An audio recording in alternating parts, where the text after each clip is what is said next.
দর্শক, আমরা আছি এখন সোহরাওয়ার্দী উদ্যানে। দর্শক, আপনারা দেখতে পাচ্ছেন, আপনারা নিশ্চয় জানেন যে আগামীকাল ১৯ জুলাই বাংলাদেশ জামায়াত ইসলামী এক ইতিহাস রচনা করতে যাচ্ছে।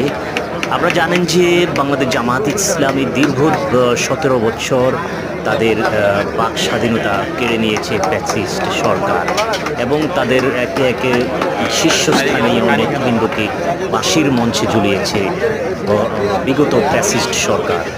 আপনারা সেই সুবাদে জামায়াত ইসলাম কিন্তু কোনো প্রতিশোধের রাজনীতি করেনি, ইতিমধ্যে তারা প্রমাণিত করেছে, কাউকে কোনোভাবে আঘাত করেনি। সব মিলিয়ে গত ১১ মাসেও যেভাবে তাদের আরেকটা বন্ধু সংগঠন চাঁদাবাজির দায়ে অলরেডি মানুষের কাছে ঘৃণিত নিন্দিত হয়ে গেছে।